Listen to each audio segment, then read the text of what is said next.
Everybody always says, if you tried your best, that's all that matters. The best is all you can do. If you tried your best, it doesn't matter what happens. It doesn't matter if you lose if you tried your best. Most people have heard that before. But there is a secret to the universe that most don't know. If you actually try your best, you can't lose. Not pretend to try your best. Not try your best 90% of the time. Not try your best with excuses. If you genuinely try your best all of the time, all day, every day, it's impossible to lose. So when people say, if you tried your best, it's okay to lose, that is a logic fail. Because if you lost, you didn't try your best in the first place. If you actually try your best, it is impossible to fail in this life. God is watching and he rewards those who want it the most. If you want it the most, you can have it. It's a competition. Every dollar you want, the house you want, the car you want, other people want, you have to win. You have to want it the most and genuinely do your best, because most people aren't capable of doing their best anymore. To get up every day, whether they feel like it or not, and perform regardless. That is the secret. You cannot fail if you try your best.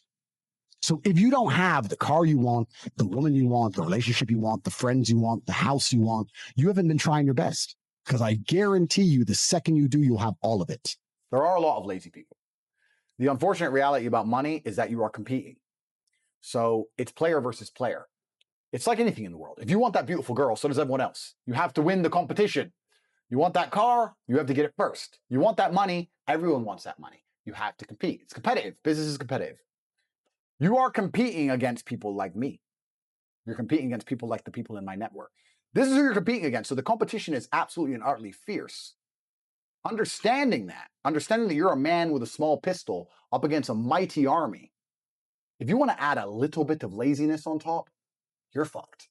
A lazy person thinks he's working too hard, and a successful person thinks he isn't working hard enough. And we're doing 20 times the work they are. And we're like, oh, I could have done more, could have done this. Oh, I missed that today. Can't miss that again. Oh, I should have taken that call. I should have flown there. I should have. That's, we have guilt about it. They don't give a solitary fuck. And even if you pointed it out to them, they'd sit there and go, oh yeah, and they'd make some excuse for it. It's the brutal arrogance of people. So when I say people are lazy, they go, I'm not lazy. I work hard every day. You work 8 hours a day? You work eight? The fuck? If I'm awake, I'm working. I'll be driving my Bugatti Chiron through Dubai, working. I'm texting at the same fucking time. I don't take a second off. I don't take a minute off. I don't relax. I don't rest. I don't stop. I don't chill. None. Ever. I'm either asleep or at work. That's it. Second I wake up, I check my phone, I begin working. I go to the gym in between sets, I am working. I'm online working the entire fucking day until the second I go to sleep, I am at work. That is all I do. And you are at home competing against me, and you want to watch a movie tonight and then say you're not lazy. You're fucking lazy, and you're going to lose forever. I've never seen anybody dedicate themselves to something completely and fail. I've never seen somebody eat right, go to the gym every day, train really hard, and not be in good shape. I've literally never seen it. The universe is extremely giving. If you actually try and you actually want it, and you're actually not making excuses, lying, talking shit, you're going to get what you want. 99% of what men do is for status. We want to be in good shape for status. We want the fast car for status. We want the nice house for status. We want the diamond watch. We want the hot girl. This is all for our status. Look at me. I'm the big dog. This is how we compete with each other. If you're going to be a dude who pretends that's not true, or be a dude who doesn't want to compete, your life's going to fucking suck. I have no sympathy for losers. I want to make this another thing clear that ends up on TikTok and everyone cries their eyes out. I don't give a solitary fuck if you want to stay at the bottom of the societal totem pole. If I'm going to ignore how I feel day after day so I can perform, regardless of whether I'm sad, happy, pissed off, tired, if I'm going to get up and work anyway when I'm tired, how do you expect me to feel sorry for you because you didn't work when you were tired? If I don't care about my own emotions, I certainly don't give a solitary shit about yours. If you want to stay a loser, stay one. Good. It's fine. Stay a loser. I have no sympathy for you. I don't care. I am absolutely and utterly a believer in hard work. I'm a proponent of hard work. I have all this money and all I do is work. My entire life is work. This podcast is work. I'm getting in the car. I'm going to another meeting. Work. I want to go to the gym so I'm in good shape. Work. It's all work. My entire life is work. And people don't want to look at life that way. They want to talk about work-life balance and being lazy and all this crap. I don't believe in any of that. I believe in, if you want to win, you have to outcompete the man who's prepared to do nothing but work. It's player versus player. If you're going to sit there and go, I don't want to work more than an hour a day, well, the guy who does want to work more than an hour a day is going to beat you. And no matter how smart you are, there's always a smart dude who's doing the same smart work you are for more hours than you're doing it. That's just the nature of the game. You know, you're not doing anything, and you're asking the question, hoping I'm going to give you some magical answer that's going to allow you to be motivated forever. But motivation isn't real. Everyone says this. Motivation is not real. Discipline's real. I do not feel like training, but I still train because I'm a disciplined individual. You don't get to go through life only doing the things you feel like doing. Do you know who gets to do that? Women. Beautiful women. Beautiful women get to do what they feel like doing. As a man, you have to do the things you're supposed to do because what we said earlier is absolutely true. It's player versus player, my friend. Now, if I wake up, I've already got this massive head start over you in life, nearly every genetic gift, plus all my finances, plus my network. And I wake up and I decide, even though I don't feel like working, I'm going to work my ass off. And you wake up way down there, a peon, and you can't be bothered to work. What chance do you have against men like us? You don't stand a chance. You can't get the girl. We'll take the girl off you. We'll bankrupt your ass. We'll kick you out your house. You name it. You don't stand a chance. Now, if you're going to wake up and look in the mirror and understand that you're absolutely not utterly crushable, that you're a rabbit and that lions exist, and that's not going to motivate you to do something about it, then you're a lost cause. If you want to stay killable, then stay killable. But I can't live that way. I would refuse to live that way. It's a disgrace to my bloodline. It's a disgrace to my parents who struggled to raise me for me to be anything other than the best version of myself. That's honor. I have honor to my last name and to my ancestry. It would be disgusting for them all to have fought saber-toothed tigers so I can wake my lazy ass up, jerk off all day, and ask on YouTube how I can stop being a fucking loser. You understand where I'm coming from? Oh, 100%. So this is down to you, my friend. And listen, you may feel fired up for 10 minutes after this little talk, but you're not going to feel fired up forever. You need to put systems in place. You need to get discipline. And like Justin says, you need to get an atmosphere of people around you who are going to keep you accountable and not make it easy for you to continue to be a fucking nobody. And then you're going to fix your life. Otherwise, you're going to stay a nobody. Well, the hardship, my whole life was hardship. And to some degree, I try and make sure my life retains some degree of hardship. I left America when I was around 9, and I lived in Luton until the age of 26-ish. But I was kickboxing, right? My fight gym was there, and I was fighting from there before I finally managed to get out. But I grew up in a council estate in Luton, and I am so thankful for it. The best possible thing that can happen to somebody is to be born broke and become rich. If you're born rich, life's terrible. If you're born broke and you stay broke, life's terrible. But to be born broke and become rich is a beautiful thing. Because truthfully, money really isn't all that interesting. What's interesting about money is thinking back to all the times you had no money. I love to go spend $25,000 for dinner, not because the money. $25,000 for dinner all the time. Yeah. The point is, the food isn't worth it, and it's not worth 25 G's. But the whole fun of it is just thinking back to when you never had 25 grand in your life. I never had any money in my savings account. I was completely flat broke. So it's the juxtaposition that makes it interesting. There's no light without dark. So I love the fact that I was poor. Those are some of the, in some ways, they were some of the happiest times of my life. Life was simpler back when I was poor. I'm not going to buy into more money, more problems. I'm not going to say that being rich isn't fantastic, because it certainly is. However, when you're broke, you have a very simple, singular focus, which is what it should be, just to make more money. But now my focus is more spread out, because I really do not need to make more money. Many people out here, especially men, are not prepared for wealth. And when I say they're not prepared for wealth, they haven't been through the struggle that's going to allow them to become a man of caliber before they find money. They haven't done the running to the fish stall, running to the gym, getting punched in the face for money. They've never done that. So what happens when a 19-year-old kid catches a crypto pump on some junk like Shiba? Now he's a millionaire, fine. But a few things have happened. First, his ability to work hard has now been destroyed.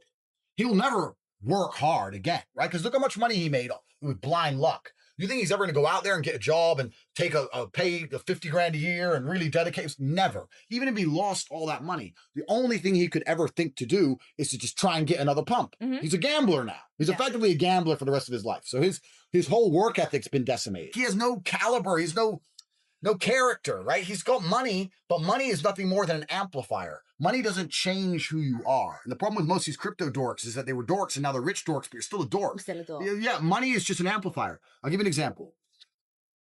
Lambo pulls up. Yeah. Nerd gets out. Now he's a super nerd. Oh, some tech dork. He has a Lambo. Who gives a shit to nerd? Lambo pulls up. Big man gets out. Now he's a mafia boss. So my point is that they've missed so many lessons on the path to wealth that wealth used to teach. This is why women used to respect money so much, not just for the money, but you knew you were talking to an ambitious, connected, smart, intelligent man. Yeah. Now you can meet a man with money and he's none of them things. You think money makes you something? Money doesn't make you anything, especially not in the harsh reality of Earth. And the real harsh realities of Earth, bravery makes you something, not your money. Your MetaMask ain't gonna save you if some dude rolls up on you with a blade and decides to stick it in your fucking neck. It's garbage.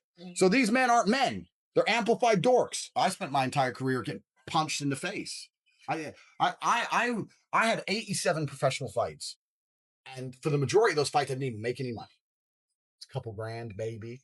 I was flying around the world to fight some crazy Kazakh in Armenia for like 6-7 G's, coming out with my hand broken, my face busted up. Like I've been to hell and back. And okay, yeah, it was self-inflicted, but genuinely, it's one of the best things that ever happened to me. I really find it remarkable when I meet men who say they work hard. And I'm not being elitist. I'm not being a horrible guy here because I'm from the streets, right? I'm from the ghetto. I'm not talking about if you're a taxi driver or whatever, and you've been a taxi driver your whole life. I'm not trying to sit here and shit on you. I'm not trying to do that. I'm saying that, especially if you're a younger man and you have access to the internet and you're paying attention to the things that are going on in the world and you do your studying and you're not hard to do some work, blah, blah, blah. If you're not afraid of work, I find it amazing there's guys out here who are still broke. Really? How can you be poor in the modern society that we live in? Like, there's money everywhere. There is. It's literally everywhere. Like, so when I see a dude, he's like, "Oh yeah, man, I'm broke." Da, da, da. I just look at him and go, "You're not trying hard enough." You're not trying hard enough. Yeah. You're simply not trying hard enough. I can do it from a single mother, effectively, from a Luton council estate to ultra high net worth individual. The unfortunate reality about money is that you are competing. So it's player versus player. It's like anything in the world. If you want that beautiful girl, so does everyone else. You have to win the competition. You want that car, you have to get it first. You want that money, everyone wants that money. You have to compete. It's competitive. Business is competitive. You are competing against people like me. You're competing against people like the people in my network. You're competing about people who only talk about money, who understand money very well, who operate in jurisdictions all around the planet, who are extremely well connected, who know things before you know them, who have mass influence and mass power and mass resource. You're competing against me. This is what you must understand. You're not waking up going, "I want to make some money." You're competing against people like me. You're competing against billionaires. You're competing against hedge funds. How did these hedge funds keep growing? Where are they getting that money from? From the brokies. They're robbing you. They're robbing all the poor people from the pension fund, dummy. That's where they get it from. This is who you're competing against. So the competition is absolutely and utterly fierce. Understanding that you're a man with a small pistol up against a mighty army. If you want to add a little bit of laziness on top, you're fucked. So when I say people are lazy, they go, "I'm not lazy. I work hard every day." You work 8 hours a day? You work eight? The fuck? If I'm awake, I'm working. I'll be driving my Bugatti Chiron through Dubai, working. I'm texting at the same fucking time. I don't take a second off. I don't take a minute off. I don't relax. I don't rest. I don't stop. I don't chill. None. Ever. I'm either asleep or at work. That's it. You drive down a street in London, you're driving past trillions of dollars. There's money everywhere. It's all around us. When I was broke, I thought that the world was broke. I thought that there was no money. And then I got rich and realized that I was completely and utterly wrong. There's so much money. It's everywhere. If I go to try and buy a plane or a jet, they're always sold out. My yacht is a fucking 6-year waiting list. I want a Bugatti. They launch it. The email comes to my email address. 2 minutes later, gone. Like, there's so much money. If I want a diamond watch or a $1 million watch or $1 million Rolex, you can't get this stuff. There is so much money out there. Once you get to a certain echelon, you realize there's money fucking everywhere. So there's plenty of money in the world. People with no money are just not very good at taking it. So you need to start paying attention. I started off with a really basic, boring job. I was carrying boxes of ice in a fish market. You know, I wasn't doing anything elaborate, but at least I was working. At least I was getting up at 5 a.m, running to work, working all day, running to the fight gym, fighting all night, running home. This is what I respect. This. I didn't have a car. Yeah. My family didn't have a car, right? It was literally just run. I used to run 9 miles a day to get places. I had to get places. I just run. So like I couldn't wear nice clothes because I get sweaty, right? So I was this guy who used to wear tracksuit, a t-shirt, take my t-shirt off so I didn't sweat too much and just run everywhere around Luton. You just see me, the crazy guy, just running. It was bad. Yeah, I grew up in a bad place. But I've always had, the point is I've always had that fire inside of me. I've always had that desire inside of me. I think every man is born with a masculine fire. I think it's certainly the reason why so many things in history happen. It's the reason why so many armies tried to conquer the land. That look, why? Why would the Romans wake up and look in a random direction and say, let's go over there, whoever's there is kill them? That's inside of men. There's something masculine about conquest, right? That fire has been dampened It's been dampened by distraction and consumption and all these things. But for me, I think the fact that I was so broke, I couldn't really distract myself. I couldn't consume anything. I couldn't buy anything. Like, so what do? It was either a life of crime or a life of punching people in the face and getting paid for it. So I chose to get paid. I think we're here to struggle. I think we're here to endure pain. I think we're here to just see how hard we are to kill. You have to love the chaos. You have to love the war. You have to love the idea of all the constant problems that you have to fix. You have to love being the center of a mini universe you have created, and it's going to implode under its own gravity if you're not there doing constant aikido. If you're looking for calm and peace, you won't matter. I actually said this before. People were talking about how do you decide or how do you know if someone's going to be monumentally successful in the world? And then everyone knows, because there's been large studies on it, that IQ level is not how you dictate it. And I'll tell you how you dictate it. Somebody's tolerance to stress. The better you are at dealing with stress, the more successful you will be, because as you climb up the ladder, the stress level increases. It is a direct positive correlation between success and stress. They go together. There's no light without dark.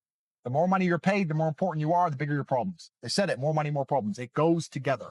I'm not complaining because I'm prepared to handle those problems. But as you get bigger and larger and larger and larger, the pressure is heavier and heavier. So I'm going deeper in the ocean. As you go deeper in the ocean of success, the pressure around you gets stronger. Only the strongest submarines can make it to the bottom. I think we're here to struggle and to learn. I don't think we're here to be happy. That's why when we keep going back to the happy argument, I've always found that kind of frustrating and annoying.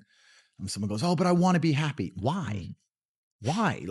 Why do you want to sit there and laugh? Like you were happy your entire childhood. That's your happy days. You're allowed to be happy as a kid. It's all over now, right? You're a man. You have responsibilities. I think we're here to do important. Provide, protect. And we're also here to do important things. And important things are going to be difficult. And they're going to be hard. And you're going to get frustrated. But that's what gives you purpose. I think we're here to struggle. I think we're here to endure pain. I think we're here to just see how hard we are to kill. I think that going through terrible things and living through them and coming out the other side is one of the most fantastic things about being human. You have to build your hull, build your skills, build your network, learn Aikido. Decide to become the kind of person who adopts as many problems that he can solve as possible. So once they're all solved, he reaps the rewards and builds a fantastically large empire with so much money he can't possibly spend it, internationally renowned and respected. But decide to be the guy who's never had a day off gym for an entire year. I have psychoanalyzed myself, even though I'm not officially, certified.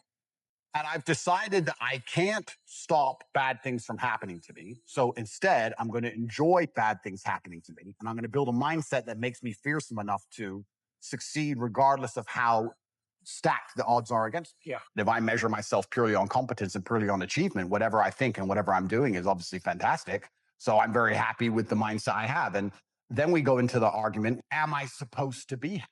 Am I supposed to feel good? This is what I don't understand about people, especially men in the world today. Why are they so worried about being afraid? Worried every time I fall. Yeah. I fall anyway. Yeah. Like, I don't let fear guide what I'm going to do. I do what I'm supposed to do regardless of how I feel. So I don't see anything wrong with feeling fearful. I don't see anything wrong with feeling stressed or under pressure. And I think that you get a whole bunch done with these negative connotations and negative emotions. And I think that life is suffering and pain, and you're here to go through it. And the sooner you get used to the taste, the more successful you're going to be. I have no interest in trying to change the flavor, my friend. The flavor of life is pain, and I will eat all of it. I haven't had a rest day from the gym in years. Every day I train. Every day. People talk about how your muscles don't grow unless you're resting. I don't care. I go every day because I go to teach myself a lesson. And I don't want to go, and it's boring, and I'm busy, and every single day I still go. So I learn about discipline and pain and suffering, even at my old age, my long, difficult life. I'm still going to the gym every day to punish myself and show God that I am motivated and disciplined. And no matter what happens, I will not miss a single gym session ever. I refuse to take a fucking pill, and I refuse to sit and have my mind altered by anything I do not control. I don't care if I have nightmares for the rest of human time. Right. As long as I'm in charge of my mind, I'm in charge of my life. If God decides that I don't need nightmares anymore, I'll fathom out how to stop it. If God decides I need to wake up in the middle of the night in a sweat, fearful or afraid they're coming to get me, then that's God's plan for me, and that's what I'm going to deal with. I'm not a coward. I'm not afraid of any of these things. I'm not afraid of feeling bad. I'm not afraid of anxiety. I'm not afraid of panic. This is one of the things I think a lot of men out there struggle with, is they're so worried and afraid of bad feelings. And to me, that's just showing that you've had an easy life. Like, there's real people out here who are trying to kill you. There's people out here who put a knife in your neck. You're scared of what? Feeling sad? Who cares? Like, there's real problems. What are you worried about feeling sad for? Who gives a shit? I can't stand quitters. So if you're the kind of person who's going to quit because it's hard, I don't even want your energy around me, because quitters are the worst people on the planet. You can give a quitter absolutely everything and they will still fail. Quitters can have every single advantage. Quitters can have all the information. Quitters can have all the tutelage. Quitters can have a mentorship. Quitters can have someone who messages them every morning, hey, bro, let's get it. And guess what they're going to do at the end? Quit. They ain't never going to have shit. If you have that kind of mind, if your mind is so fundamentally broken that you cannot do with your own mind what you want to do, Right. you know, like that, then you're just fucked, right? Life is hierarchical. There's always going to be kings and there's always going to be peasants. If you have a mind that you can't control, then you're never going to be a king. You're going to be a peasant. That's your life. You have a peasant's life ahead of you, and that's your destiny. Most important thing you can do as a man is to gain control of your mind. Once you have control of your mind, life is so ridiculously easy. It's so ridiculously easy. You know, Tristan said this. I don't want to take his words, but he's true. You go through life telling everyone you're the baddest motherfucker there is. Sooner or later, someone's going to test you. You walk in the pub and you say, I'm the hardest man there is. Sooner or later, someone's going to fight you. Sooner or later. And life's like that. You want to be the top G and you want to go through life and say, I'm the top G. Then God's going to say, well, we're going to see if you deserve to call yourself the top G or not. We're going to put you in a Romanian jail cell. We're going to leave you there to rot. You're not going to know how long you're in there for. And the biggest mind fuck is I thought I was going to be in there for years. I had no idea. Everyone's telling me years. I thought I was going to be in there for years. So maybe God was just seeing, he was watching me and he was having a look and saying, you want to call yourself top G? Let's see. And I like to think I passed that test.